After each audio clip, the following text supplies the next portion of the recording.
कभी कभी समस्या यह नहीं होती कि हमारे जीवन में बहुत कुछ गलत चल रहा है। समस्या यह होती है कि हमारे मन के भीतर एक ही बात बार बार चल रही होती है और वही बात धीरे धीरे हमारी शांति, हमारी शक्ति और हमारी बुद्धि को चुरा लेती है। क्या आपके साथ भी ऐसा होता है कि शरीर थक चुका होता है, रात गहरी हो चुकी होती है, सब लोग सो चुके होते हैं, पर आपका मन अब भी जाग रहा होता है। आंखें बंद हैं, पर भीतर जैसे कोई सभा लगी है। एक विचार उठता है, फिर दूसरा, फिर तीसरा। एक बात याद आती है, फिर उसका दूसरा अर्थ निकलता है। किसी ने क्या कहा था, क्यों कहा था, उसके पीछे क्या अर्थ था, अगर वैसा हो गया तो क्या होगा, अगर ऐसा न हुआ तो क्या होगा, मैंने गलती तो नहीं कर दी, कल क्या होगा, लोग क्या सोचेंगे, भविष्य कैसा बनेगा, अतीत क्यों ऐसा था, और देखते ही देखते मन एक छोटी सी बात से पूरा संसार बना लेता है। बाहर कमरा शांत है, पर भीतर तूफान चल रहा है। कभी आपने महसूस किया है कि अत्यधिक चिंतन में मन प्रश्नों का उत्तर नहीं खोजता, वह प्रश्नों की संख्या बढ़ाता जाता है। एक प्रश्न का समाधान नहीं मिलता कि 10 नए प्रश्न जन्म ले लेते हैं। ऐसा लगता है जैसे मन हमें बचाने की कोशिश कर रहा है, पर वास्तव में वही मन हमें थका रहा है। और सबसे कठिन बात यह है कि यह पीड़ा बाहर से दिखाई नहीं देती। कोई पूछे क्या हुआ तो हम कहते हैं कुछ नहीं, पर भीतर बहुत कुछ चल रहा होता है। चेहरे पर सामान्य भाव होते हैं, पर भीतर बेचैनी होती है। लोग समझते हैं कि सब ठीक है, पर व्यक्ति भीतर ही भीतर टूट रहा होता है। वह काम करता है, बात करता है, मुस्कुराता है, उत्तर देता है, पर मन कहीं और फंसा रहता है। अत्यधिक चिंतन केवल अधिक सोचना नहीं है, यह मन का अपनी ही बनाई हुई दिशा में बह जाना है। यह विचारों का ऐसा जाल है जिसमें व्यक्ति स्वयं फंसता भी है और स्वयं ही निकलने की कोशिश भी करता है। पर जितना निकलने की कोशिश करता है उतना ही उलझ जाता है। और यही वह स्थान है जहां सनातन ज्ञान केवल सांत्वना नहीं देता, वह मन की जड़ तक पहुंचता है। आज हम केवल 2 प्रामाणिक सूत्रों पर टिकेंगे। न कोई मनगढ़ंत कथा, न कोई काल्पनिक श्लोक, न कोई अतिरंजित दावा। केवल 2 स्रोत, पातंजल योग सूत्र 1.2 और भगवद गीता 2.67। पतंजलि मन के विज्ञान को एक छोटे से सूत्र में रख देते हैं और श्री कृष्ण यह बताते हैं कि जब मन इंद्रियों के पीछे बहता है तब मनुष्य की प्रज्ञा कैसे चली जाती है। पहले सुनिए पतंजलि का सूत्र। योगश्चित्त वृत्ति निरोध। पातंजल योग सूत्र, प्रथम अध्याय, द्वितीय सूत्र। सरल अर्थ है, योग चित्त की वृत्तियों का निरोध है। यहाँ चित्त का अर्थ केवल मन नहीं है। चित्त में स्मृति, भाव, कल्पना, पहचान, भय, इच्छा, प्रतिक्रिया सब आते हैं। वृत्ति का अर्थ है चित्त की गति, चित्त की लहर, चित्त का परिवर्तन, विचार का उठना, भावना का उठना, कल्पना का उठना। और निरोध का अर्थ हिंसक दबाव से रोकना नहीं है। इसका अर्थ है चित्त की अनियंत्रित गतियों का शांत होना, उनका संयमित होना, उनका अपने स्थान पर टिकना। पतंजलि यह नहीं कहते कि योग का अर्थ केवल शरीर को मोड़ना है। वे यह भी नहीं कहते कि योग का अर्थ केवल संसार छोड़ देना है। वे कहते हैं योग तब है जब चित्त की वृत्तियां शांत होती हैं। अब इस सूत्र को अपने जीवन में रखकर देखिए। जब आप अत्यधिक चिंतन करते हैं तब वास्तव में क्या हो रहा होता है? चित्त में वृत्तियां उठ रही होती हैं। एक स्मृति उठती है, उस दिन मैंने ऐसा क्यों कहा। फिर एक कल्पना उठती है, अब वह मेरे बारे में क्या सोचता होगा। फिर एक भय उठता है, कहीं संबंध खराब न हो जाए। फिर एक दोष बोध उठता है, मुझसे हमेशा गलती हो जाती है। फिर भविष्य की चिंता उठती है, अगर आगे भी ऐसा हुआ तो। फिर स्वयं पर क्रोध उठता है, मैं इतना कमजोर क्यों हूँ। फिर एक और विचार, मुझे सोचना बंद करना चाहिए। फिर उसी विचार पर भी विचार, मैं सोच बंद क्यों नहीं कर पा रहा। यही चित्तवृत्ति है। एक लहर उठती है, फिर दूसरी, फिर तीसरी। थोड़ी देर बाद व्यक्ति भूल जाता है कि वास्तविक घटना क्या थी। वह केवल मन के बनाए हुए अर्थों में जीने लगता है। यही अत्यधिक चिंतन है। अत्यधिक चिंतन में जीवन की वास्तविक समस्या से अधिक मन की व्याख्या हमें पीड़ा देती है। कभी घटना छोटी होती है, पर मन की कथा विशाल हो जाती है। किसी ने उत्तर देर से दिया, यह घटना है। मन कहता है वह नाराज है, फिर कहता है शायद उसे मेरी परवाह नहीं, फिर कहता है सब लोग अंत में मुझे छोड़ देते हैं, फिर कहता है मेरे साथ ही ऐसा क्यों होता है? और देखते ही देखते एक छोटा सा मौन व्यक्ति के भीतर अस्वीकार का पर्वत बन जाता है। पतंजलि का सूत्र यहाँ दीपक की तरह सामने आता है, योगश्चित्त वृत्ति निरोध है। अर्थात समस्या यह नहीं कि विचार उठे, समस्या यह है कि विचारों की लहर हमें बहा ले जाए। योग का आरंभ तब होता है जब मनुष्य यह पहचानता है कि मैं विचार नहीं हूँ, मेरे भीतर विचार उठ रहे हैं। यह वाक्य सरल है पर जीवन बदल सकता है। आप वह विचार नहीं हैं जो अभी आपके मन में चल रहा है। आप वह भय नहीं हैं जो रात में आपको जगाए रखता है। आप वह कल्पना नहीं हैं जो भविष्य की भयानक तस्वीर बनाती है। आप वह स्मृति भी नहीं हैं जो बार बार आपको अतीत में ले जाती है। आप वह साक्षी हैं जिसके सामने ये सब उठते हैं और शांत हो सकते हैं। लेकिन यहाँ एक भूल बहुत लोग करते हैं। वे सोचते हैं कि विचारों को बलपूर्वक दबा देने का नाम शांति है। वे मन से लड़ने लगते हैं, मुझे नहीं सोचना, मुझे नहीं सोचना, मुझे नहीं सोचना, पर यह भी एक विचार ही है। मुझे सोचना बंद करना है, यह भी मन की एक नई वृत्ति बन जाती है। इसीलिए पतंजलि का निरोध दमन नहीं है, यह समझ, सजगता और अभ्यास से आने वाली शांति है। मान लीजिए नदी में बाढ़ आ गई है। आप हाथों से नदी को रोकने जाएंगे तो नदी आपको बहा ले जाएगी। पर यदि आप किनारे पर खड़े होकर उसकी गति को देखें, उसके मार्ग को समझें, उसके बहाव को दिशा दें, तब धीरे धीरे वह विनाशकारी नहीं रहती। मन भी ऐसा ही है। उससे लड़ना नहीं है, उसे पहचानना है, देखना है, दिशा देनी है और फिर शांत होने देना है। अब श्री कृष्ण का श्लोक सुनिए। यह भगवद गीता के 2वें अध्याय का 67वां श्लोक है। इंद्रियाणा ही चरता यन्मनोनुविधीयते तदस्य हरति प्रज्ञा वायुर्नावमिवाम्भसि। सरल अर्थ है, विषयों में विचरती हुई इंद्रियों में से जिस इंद्रिय के पीछे मन चला जाता है वह मनुष्य की प्रज्ञा को वैसे ही हर लेती है जैसे जल में चलती नाव को वायु बहा ले जाती है।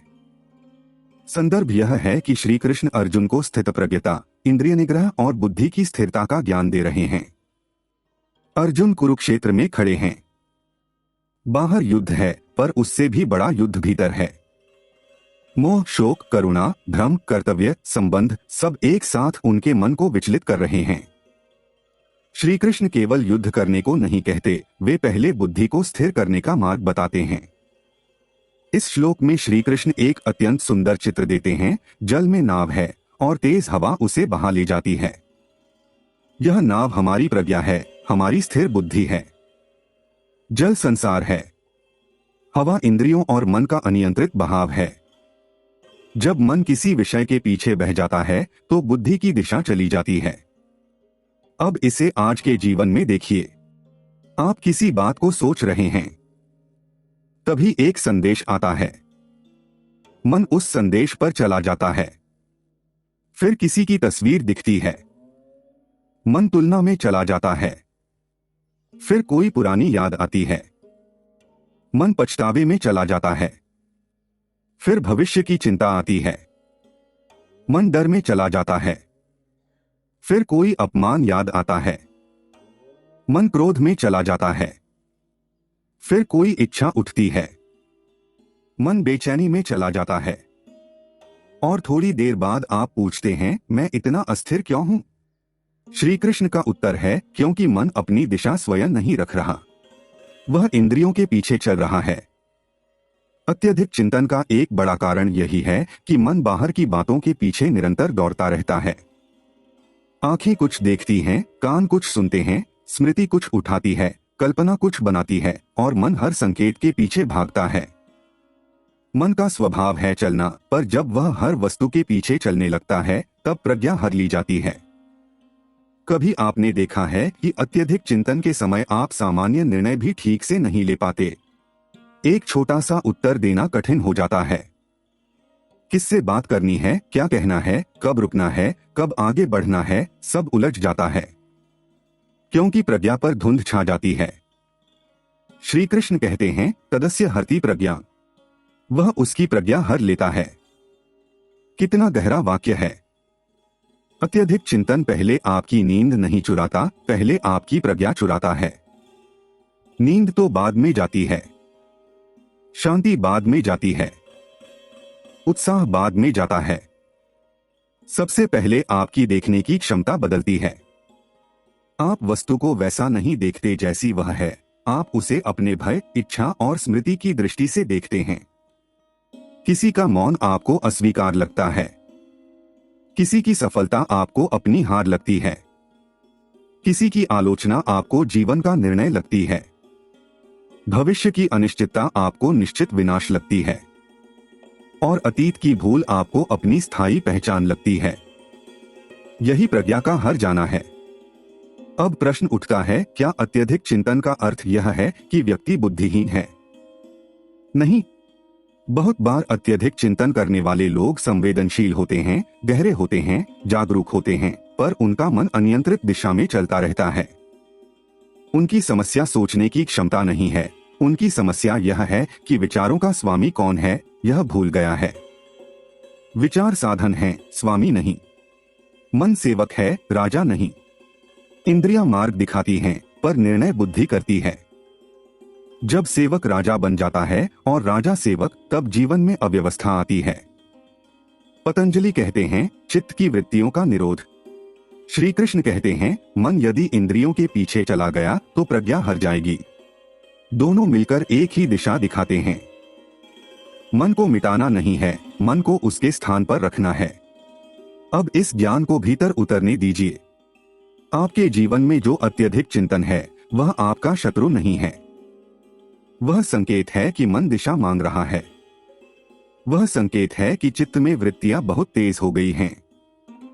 वह संकेत है कि नाव हवा के हाथ में चली गई है। और यदि नाव बह सकती है तो नाव को फिर से दिशा भी दी जा सकती है।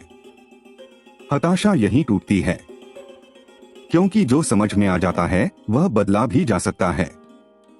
आप अब तक सोचते रहे होंगे, मेरा मन खराब है, मैं कमजोर हूं, मैं कभी शांत नहीं हो सकता, मेरे साथ ही ऐसा क्यों होता है। पर योग सूत्र और गीता दोनों कहते हैं, यह कोई स्थायी दोष नहीं, यह चित्त की अवस्था है। अवस्था बदली जा सकती है। वृत्ति उठती है तो शांत भी हो सकती है। मन बहता है तो रोका नहीं, संभाला जा सकता है। प्रज्ञा ढकती है तो प्रकट भी हो सकती है। आइए अब इसे बहुत सरल रूप से समझते हैं। जब अत्यधिक विचार शुरू होता है, तब भीतर 3 स्तर पर घटना घटती है। पहला स्तर, कोई संकेत मिलता है। वह संकेत बाहर से भी आ सकता है और भीतर से भी। किसी का वाक्य, किसी का मौन, कोई स्मृति, कोई चिंता, कोई तुलना, कोई असफलता, कोई अपेक्षा। दूसरा स्तर, मन उस संकेत के पीछे चल देता है। यही गीता का यन्मनोनुविधीयते है। मन उसके पीछे हो लेता है। वह संकेत अब केवल संकेत नहीं रहता, वह कथा बन जाता है। तीसरा स्तर, प्रज्ञा ढक जाती है। अब व्यक्ति स्पष्ट नहीं देखता, वह अनुमान को सत्य मानने लगता है, संभावना को निश्चित परिणाम समझने लगता है, डर को भविष्य समझने लगता है, स्मृति को पहचान समझने लगता है। यही अत्यधिक चिंतन का चक्र है। अब समाधान भी इन्हीं 3 स्तरों पर है। पहला, संकेत को पहचानो। जब भी मन दौड़ना शुरू करे, तुरंत अपने आप से कहिए, एक वृत्ति उठी है। यह छोटा वाक्य बहुत महत्वपूर्ण है। मत कहिए मैं परेशान हूं, पहले कहिए मेरे चित्त में एक वृत्ति उठी है। मत कहिए मैं डर गया हूं, कहिए भय की वृत्ति उठी है। मत कहिए मैं बेकार हूं, कहिए स्वयं को दोष देने की वृत्ति उठी है। क्यों? क्योंकि जैसे ही आप कहते हैं मैं डर हूं, आप डर से जुड़ जाते हैं। पर जैसे ही आप कहते हैं भय की वृत्ति उठी है, आप साक्षी बन जाते हैं। पतंजलि की दिशा यहीं से शुरू होती है। चित्त और चित्त की वृत्ति में अंतर देखना। आप मन नहीं हैं, आप मन को देखने वाले हैं। दूसरा, मन को विषय के पीछे न जाने दें। श्री कृष्ण का श्लोक कहता है, जिस इंद्रिय के पीछे मन चला जाता है वही प्रज्ञा हर लेती है। तो जब मन किसी विषय के पीछे भागे, तब उसे बलपूर्वक मत मारिए, पर धीरे से पकड़िए। मान लीजिए मन कहता है उसने उत्तर नहीं दिया, इसका अर्थ है वह मुझे महत्व नहीं देता। उसी क्षण रुकिए और कहिए, यह एक अनुमान है, सत्य नहीं। यह वाक्य आपके भीतर बुद्धि को वापस बुलाता है। मन कहे कल सब बिगड़ जाएगा, रुकिए और कहिए, यह भविष्य की कल्पना है, अभी का सत्य नहीं। मन कहे मैं हमेशा गलती करता हूँ, रुकिए और कहिए, यह सामान्यीकरण है, मेरी संपूर्ण पहचान नहीं। मन कहे लोग मेरे बारे में गलत सोचेंगे, रुकिए और कहिए, यह दूसरों के मन को पढ़ने की कोशिश है, प्रमाण नहीं। यह केवल आधुनिक उपाय नहीं, यह गीता की दिशा है। मन को इंद्रिय और कल्पना के पीछे अंधा होकर न जाने देना, बुद्धि को फिर से सारथी बनाना। तीसरा, चित्त की लहर को शांत करने के लिए शरीर और श्वास को आधार बनाइए। यहाँ एक सावधानी है, पातंजल योग सूत्र 1.2 स्वयं श्वास की विधि नहीं देता। इस सूत्र में मूल शिक्षा चित्तवृत्ति निरोध की है। इसलिए जो अभ्यास अभी बताया जा रहा है वह उस शिक्षा का आधुनिक जीवन में व्यावहारिक अनुप्रयोग है, श्लोक का शब्दशः विधान नहीं। जब मन अत्यधिक सोच रहा हो तब बैठ जाइए, रीढ़ सीधी रखिए, आंखें बंद कर सकते हैं या दृष्टि नीचे टिकाइए। फिर केवल इतना कीजिए, श्वास को आते हुए जानिए, जाते हुए जानिए। मन भागेगा, वह कहेगा यह उपाय काम नहीं करेगा, फिर कोई पुराना विचार उठेगा, फिर कोई डर आएगा। आप बस कहिए वृत्ति और फिर श्वास पर लौट आइए। यह युद्ध नहीं है, यह लौटना है। हर बार लौटना ही अभ्यास है, हर बार पहचानना ही शांति की शुरुआत है। आप एक बार में मन को शांत नहीं करेंगे। जैसे वर्षों से बना हुआ मार्ग एक दिन में नहीं मिटता, वैसे ही चित्त की आदतें भी धीरे धीरे बदलती हैं। पर हर बार जब आप विचार में बहने के बजाय उसे पहचान लेते हैं, तब आप अपने भीतर योग की ओर एक कदम बढ़ाते हैं। अत्यधिक चिंतन में सबसे बड़ी भूल यह होती है कि व्यक्ति हर विचार का उत्तर खोजने लगता है, पर हर विचार उत्तर मांगने योग्य नहीं होता। कुछ विचार केवल उठी हुई वृत्तियां होते हैं। उन्हें उत्तर नहीं, अवलोकन चाहिए। उन्हें तर्क नहीं, दूरी चाहिए। उन्हें युद्ध नहीं, शांति चाहिए। जैसे आकाश हर बादल का पीछा नहीं करता, वैसे ही चेतना हर विचार का पीछा नहीं करती। बादल आते हैं, जाते हैं, आकाश बना रहता है। आपका मन बादल है, आपकी वास्तविकता आकाश है। अब थोड़ा भीतर चलिए। एक रात की कल्पना कीजिए। एक व्यक्ति बिस्तर पर लेटा है, शरीर थका हुआ है। पूरे दिन उसने काम किया, लोगों से बात की, परिवार की जिम्मेदारी निभाई, अपने लक्ष्य के लिए प्रयत्न किया। पर रात को जैसे ही मौन मिला, मन ने अपनी सभा शुरू कर दी। आज जो बात हुई वह ठीक नहीं थी। अगर उसने गलत समझ लिया तो? मुझसे हमेशा ऐसा क्यों हो जाता है? आगे क्या होगा? मैंने जीवन में क्या पाया? कहीं देर न हो जाए, अगर सब छूट गया तो? इस व्यक्ति की समस्या यह नहीं कि वह सोच सकता है। सोचने की क्षमता तो वरदान है। समस्या यह है कि मन ने दिशा खो दी है। वह हर स्मृति, हर भय, हर संभावना के पीछे भाग रहा है। नाव है, जल है, हवा है और दिशा नहीं है। ऐसे समय श्री कृष्ण का श्लोक भीतर से उठना चाहिए। इंद्रियाणा ही चरता यन्मनोनुविधीयते तदस्य हरति प्रज्ञा वायुर्नावमिवाम्भसि। यह श्लोक केवल पढ़ने के लिए नहीं है, यह रात्रि के अंधकार में स्मरण करने के लिए है। जब मन बह रहा हो तब याद करने के लिए है। जब बुद्धि धुंधली हो रही हो तब स्वयं से कहने के लिए है, मेरी प्रज्ञा को हवा बहा रही है, मुझे नाव में लौटना है। और फिर पतंजलि का सूत्र स्मरण कीजिए, योगश्चित्तवृत्ति निरोधः। मुझे विचारों को पीटना नहीं है, मुझे उन्हें पहचानना है। मुझे चित्त की लहरों को शांत होने देना है। मुझे अपने भीतर लौटना है। अब प्रश्न है, लौटना कैसे? एक सरल क्रम रखिए। जब भी अत्यधिक चिंतन शुरू हो, पहले रुकिए। रुकना ही पहला उपचार है, क्योंकि अत्यधिक चिंतन गति से चलता है। जितनी तेज गति उतनी कम प्रज्ञा। रुकना गति को तोड़ता है। फिर मन में चल रहे विचार को एक वाक्य में लिखिए या स्पष्ट कहिए। मुझे डर है कि मैं असफल हो जाऊंगा। मुझे लगता है कि वह मुझसे नाराज है। मुझे चिंता है कि भविष्य सुरक्षित नहीं है। मुझे पछतावा है कि मैंने वह बात कह दी। जब विचार धुंधला होता है तब वह बहुत बड़ा लगता है। जब वह वाक्य बनता है तब उसका आकार छोटा हो जाता है। यह चित्त की वृत्ति को पहचानने का अभ्यास है। फिर स्वयं से पूछिए, यह तथ्य है या अनुमान? अत्यधिक चिंतन का आधा विष इसी प्रश्न से कम हो जाता है, क्योंकि मन अक्सर अनुमान को तथ्य बना देता है। वह देर से उत्तर दे रहा है, तथ्य।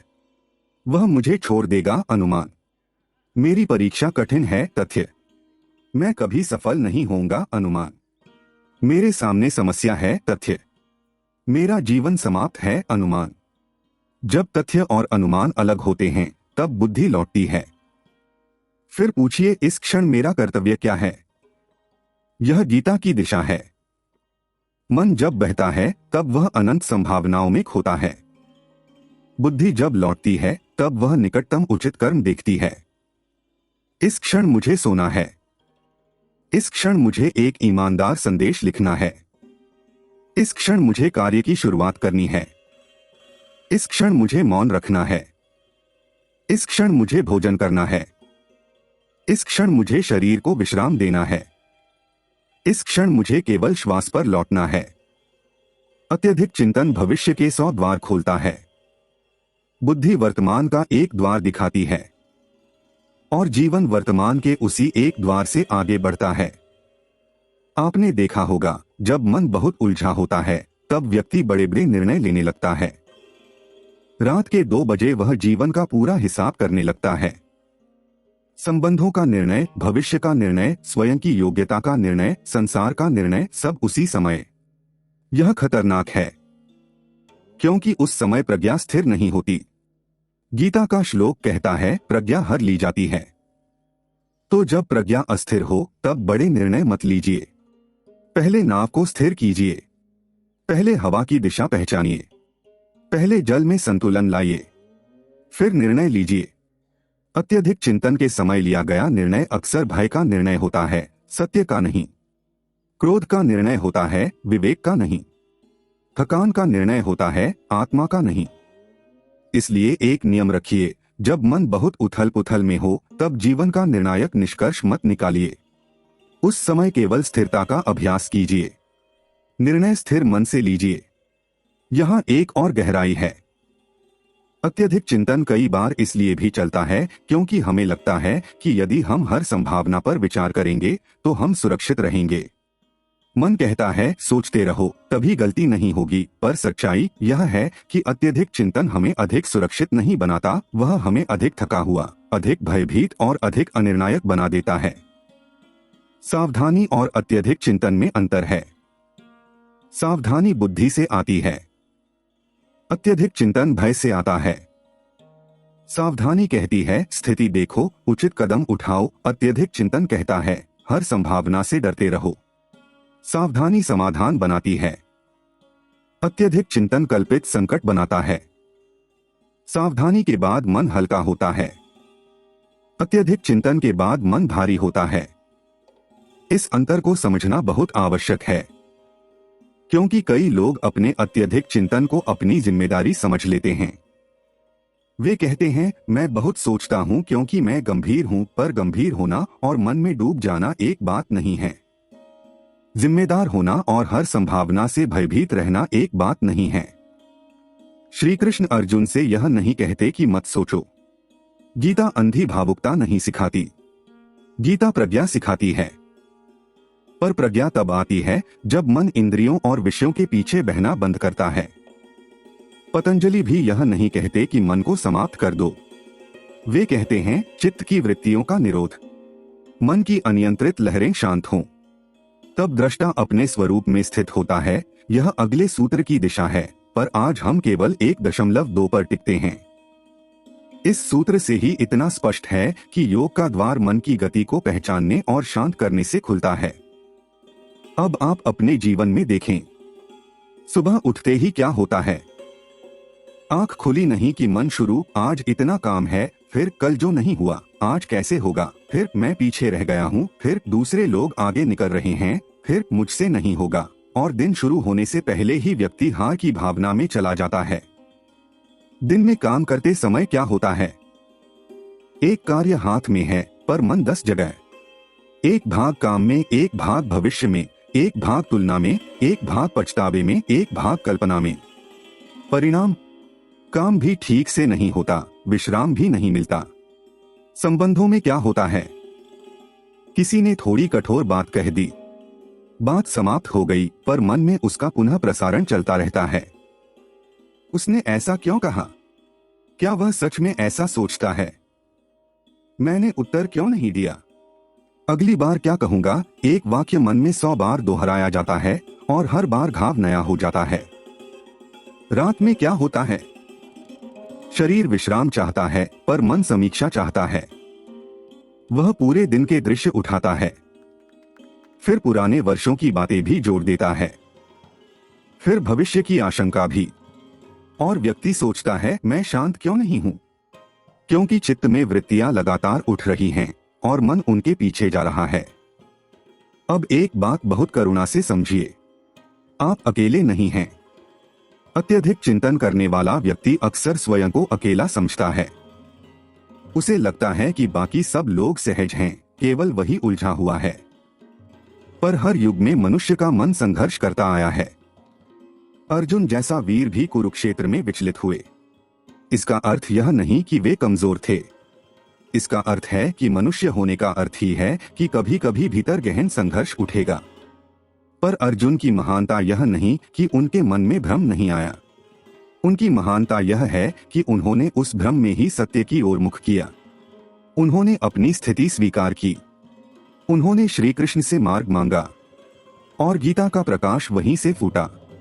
आपके भीतर भी जब अत्यधिक चिंतन उठता है तो वह अंत नहीं है। वह एक पुकार हो सकता है। वह संकेत हो सकता है कि अब आपको अपने मन के साथ अधिक सजग संबंध बनाना है। आइए अब एक अत्यंत व्यावहारिक विधि बनाते हैं, पर ध्यान रहे यह विधि इन्हीं 2 शिक्षाओं का अनुप्रयोग है। मूल शास्त्रीय शिक्षा है चित्तवृत्ति निरोध और मन के विषयों के पीछे चलने से प्रज्ञा का हरण। पारंपरिक समझ यह है कि मन को संयमित किए बिना स्थिर बुद्धि संभव नहीं। आधुनिक जीवन में अनुप्रयोग यह है कि जब मन अत्यधिक विचारों में बहने लगे तब हमें विचार से अपनी पहचान अलग करनी है, मन को विषय के पीछे बहने से रोकना है और बुद्धि को वर्तमान कर्म में स्थापित करना है। जब विचारों की आंधी उठे तो पहले 3 श्वासों का विराम लीजिए। पहली श्वास में केवल यह देखिए, शरीर में क्या हो रहा है। छाती भारी है, सिर में दबाव है, पेट में खिंचाव है, गला सूखा है, हाथ बेचैन हैं। बस देखिए। दूसरी श्वास में कहिए, मेरे चित्त में वृत्ति उठी है। तीसरी श्वास में कहिए, मैं इस वृत्ति का पीछा नहीं करूंगा। फिर विचार को नाम दीजिए। यह डर है, यह पछतावा है, यह तुलना है, यह अनुमान है, यह इच्छा है, यह क्रोध है, यह अस्वीकार का भय है, यह भविष्य की कल्पना है, यह पुरानी स्मृति है। नाम देना मन को छोटा करता है। नामहीन भय विशाल लगता है। नामित वृत्ति देखी जा सकती है। फिर अपने आप से पूछिए, क्या यह अभी प्रत्यक्ष है? यदि उत्तर है नहीं, यह केवल संभावना है, तो कहिए, संभावना को सत्य नहीं बनाऊंगा। यदि उत्तर है हाँ, यह वास्तविक समस्या है, तो पूछिए, अभी मेरा छोटा सा उचित कर्म क्या है? यही वह बिंदु है जहां अत्यधिक चिंतन से कर्म की ओर वापसी होती है। मन को अनंत विचार चाहिए। बुद्धि को एक उचित कदम चाहिए। कभी कभी वह कदम बहुत छोटा होगा। पानी पीना, कमरे की रोशनी बंद करना, संदेश का उत्तर कल देना, कागज पर लिखना, 5 मिनट शांत बैठना, किसी से विनम्रता से बात करना, अधूरा काम प्रारंभ करना या केवल सो जाना। पर छोटे कदम का अपमान मत कीजिए। छोटी दिशा भी नाव को भंवर से बाहर ला सकती है। अब एक प्रश्न उठ सकता है, यदि विचार बार बार आए तो? आने दीजिए। विचार का आना आपकी हार नहीं है। विचार के पीछे बह जाना आपकी पुरानी आदत है। विचार आते हैं, आप देखते हैं, नाम देते हैं, लौटते हैं। फिर विचार आता है, फिर लौटते हैं। यही अभ्यास है। कभी एक रात में 100 बार लौटना पड़ेगा। कोई बात नहीं, 100 बार लौटना 100 बार हारना नहीं है। वह 100 बार स्मरण है कि आप मन के स्वामी बनना सीख रहे हैं। एक बच्चा चलना सीखता है तो गिरता है। क्या हर गिरना प्रमाण है कि वह कभी नहीं चलेगा? नहीं, हर उठना प्रमाण है कि चलना सीखा जा रहा है। मन के अभ्यास में भी यही है। आज आप 5 क्षण में बह जाते हैं, कल आप 5 क्षण में पहचान लेंगे। फिर एक दिन विचार उठेगा और आप मुस्कुराकर कहेंगे, यह वही पुरानी वृत्ति है, और वह उतनी शक्ति नहीं रखेगी। यह राहत का आरंभ है। हताशा क्यों आती है? क्योंकि व्यक्ति सोचता है मैं कभी नहीं बदलूंगा, पर शास्त्र कहता है चित्त की वृत्तियां स्वभाव से उठती और शांत होती हैं। जो उठता है वह स्थायी नहीं, जो स्थायी नहीं उससे आपकी अंतिम पहचान नहीं बनती। आपका डर आया है, आप डर नहीं हैं। आपकी चिंता आई है, आप चिंता नहीं हैं। आपका पछतावा आया है, आप पछतावा नहीं हैं। आपकी कल्पना आई है, आप कल्पना नहीं हैं। आपके भीतर विचारों का तूफान आया है, पर आप केवल तूफान नहीं हैं। आप वह भी हैं जो तूफान को देख सकता है, और जो देख सकता है वह उससे पूरी तरह डूबा हुआ नहीं है। यही सबसे बड़ा आश्वासन है। अब भगवद गीता के श्लोक की नाव को फिर याद कीजिए। वायु नाव को बहा ले जाती है। यदि नाव में कोई जाग रहा हो, यदि पतवार संभाली जाए, यदि दिशा पहचानी जाए, तो नाव फिर मार्ग पकड़ सकती है। हवा बंद होना आवश्यक नहीं, नाविक का जागना आवश्यक है। जीवन में बाहरी हवाएं बंद नहीं होंगी। लोग बोलेंगे, परिस्थितियां बदलेंगी, भविष्य अनिश्चित रहेगा, शरीर थकेगा, संबंधों में प्रश्न उठेंगे, लक्ष्य कठिन होंगे, स्मृतियां लौटेंगी, इच्छाएं उठेंगी, संसार विषयों से भरा रहेगा, इंद्रियां चलती रहेंगी। पर प्रश्न यह है, मन किसके पीछे जाएगा? हर ध्वनि के पीछे, हर दृश्य के पीछे, हर अनुमान के पीछे, हर भय के पीछे, हर तुलना के पीछे, हर स्मृति के पीछे, या मन बुद्धि की शरण में लौटेगा? यही गीता का निर्णय है।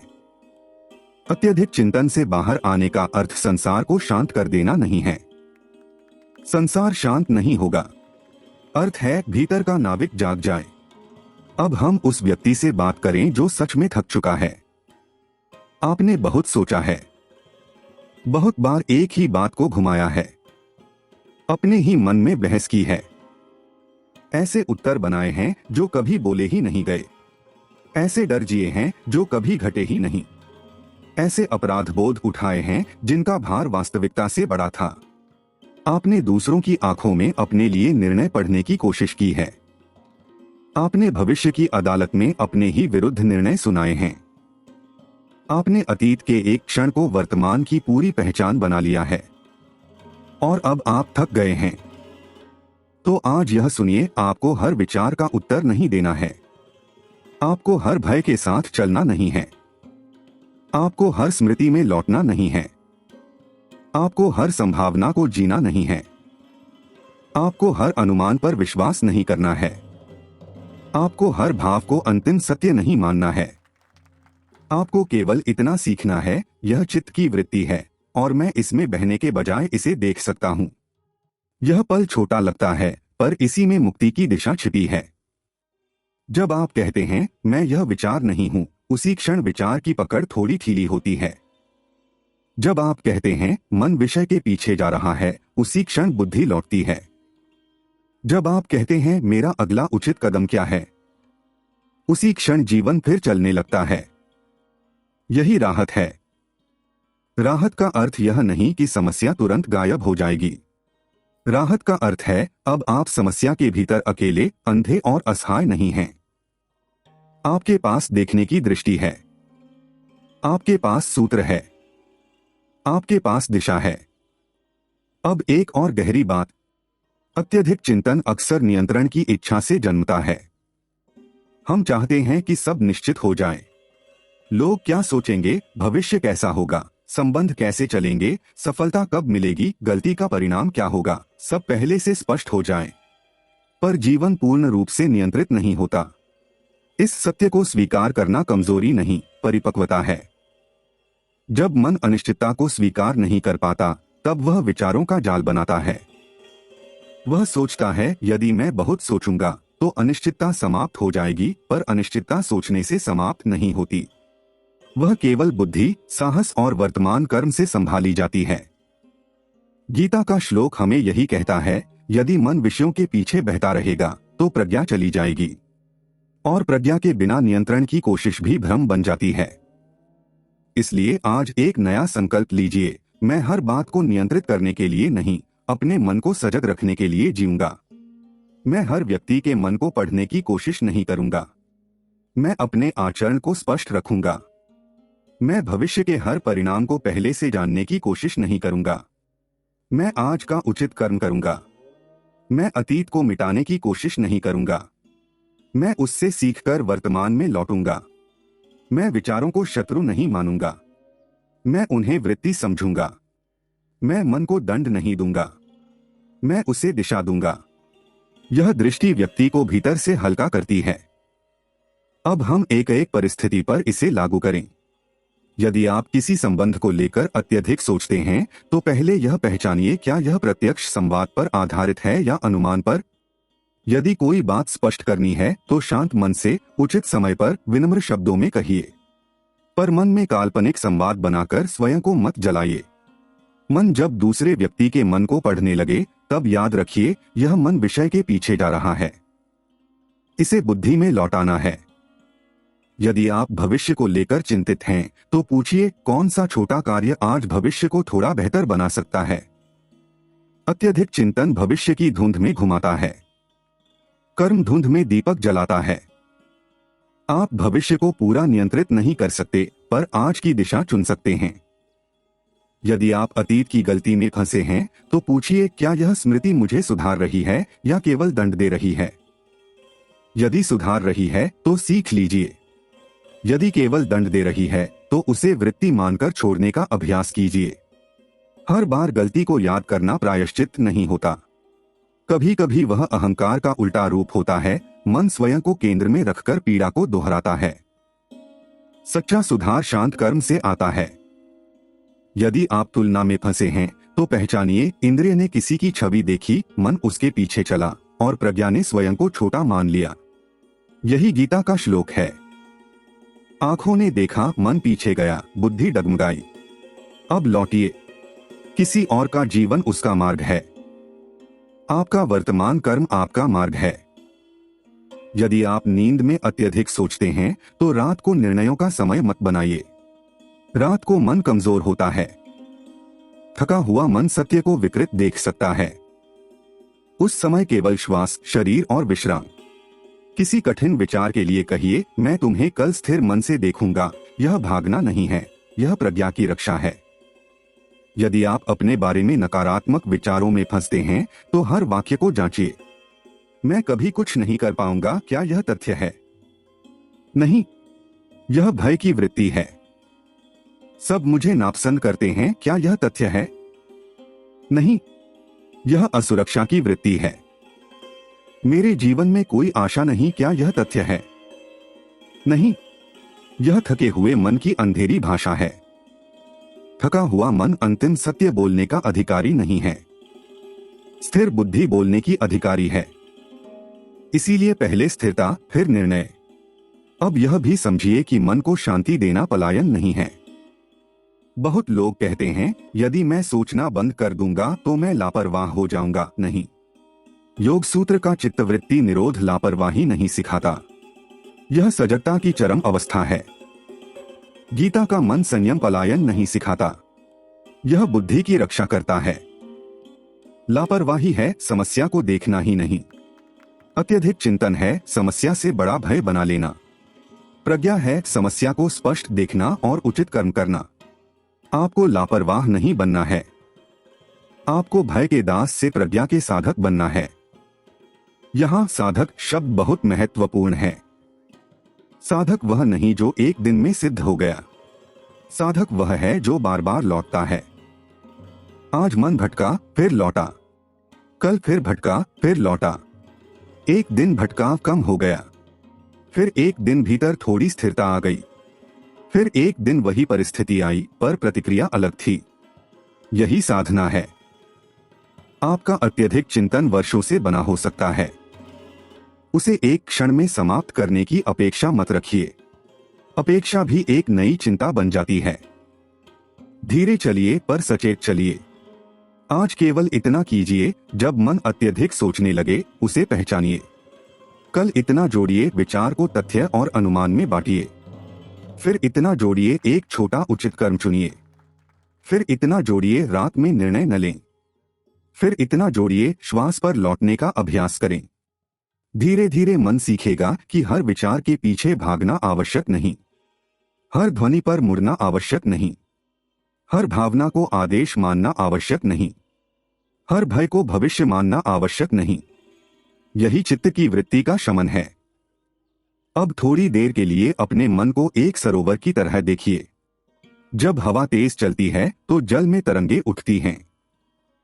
उन तरंगों में आकाश का प्रतिबिंब टूट जाता है। चंद्रमा भी टेढ़ा दिखाई देता है। पर क्या चंद्रमा टेढ़ा हो गया? नहीं, जल अस्थिर था, प्रतिबिंब टूट गया। जब आपका मन अत्यधिक विचारों से भरा होता है तब जीवन का प्रतिबिंब टूट जाता है। लोग विकृत दिखते हैं, भविष्य विकृत दिखता है, स्वयं की पहचान विकृत दिखती है। पर वास्तविकता वैसी ही हो यह आवश्यक नहीं। चित्त की वृत्तियां उसे विकृत दिखा रही होती हैं। जब जल शांत होता है प्रतिबिंब स्पष्ट होता है। जब चित्त शांत होता है प्रज्ञा स्पष्ट होती है। पतंजलि का सूत्र इसी जल को शांत करने का सूत्र है। योगश्चित्त वृत्ति निरोध।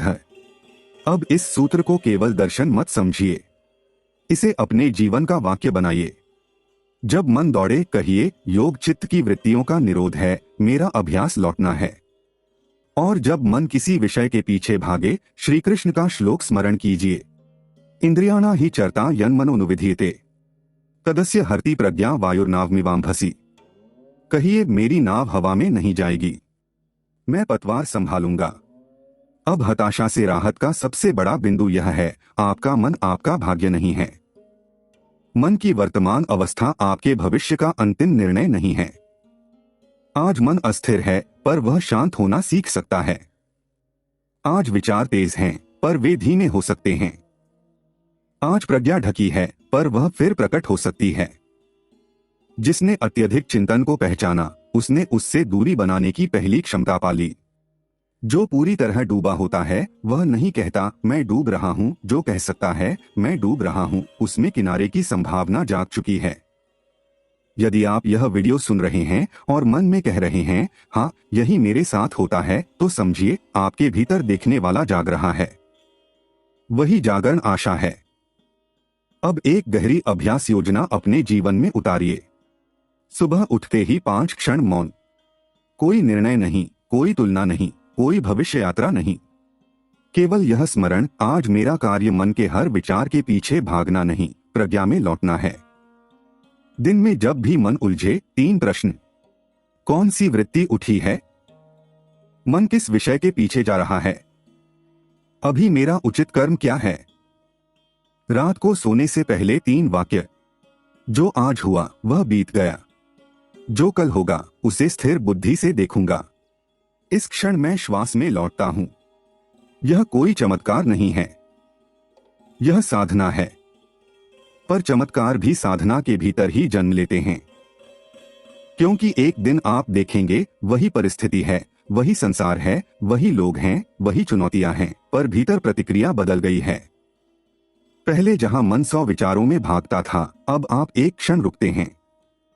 पहले जहां अनुमान सत्य बन जाता था, अब आप पूछते हैं प्रमाण क्या है। पहले जहां भय निर्णय लेता था, अब बुद्धि कहती है रुको। पहले जहां रातें टूटती थीं, अब मन कहता है कल देखेंगे। पहले जहां आप स्वयं को दोष देते थे, अब आप कहते हैं यह वृत्ति है, मैं नहीं। यही परिवर्तन है। और यह परिवर्तन बाहरी तालियों से नहीं, भीतर की शांति से मापा जाता है। सनातन ज्ञान का सौंदर्य यही है कि वह मनुष्य को केवल प्रेरित नहीं करता, उसे भीतर से व्यवस्थित करता है। पतंजलि मन की गति को पहचानते हैं। श्री कृष्ण बुद्धि की रक्षा सिखाते हैं। एक सूत्र कहता है, चित्त की वृत्तियां शांत करो। दूसरा श्लोक कहता है, मन को विषयों के पीछे बहने मत दो वरना प्रज्ञा चली जाएगी। इन दोनों को साथ रखिए तो अत्यधिक चिंतन का सरल निचोड़ मिलता है। विचार उठना स्वाभाविक है। विचारों के पीछे बहना कष्ट का कारण है। विचारों को पहचानना साधना है। बुद्धि में लौटना मुक्ति की शुरुआत है। अब स्वयं से एक प्रश्न पूछिए, मैं अपने विचारों का कैदी हूं या उनका साक्षी बन सकता हूं? यदि उत्तर तुरंत नहीं मिलता, कोई बात नहीं, प्रश्न को भीतर रहने दीजिए। यही प्रश्न धीरे धीरे आपके जीवन में नई दृष्टि खोलेगा। कभी कभी मन कहेगा,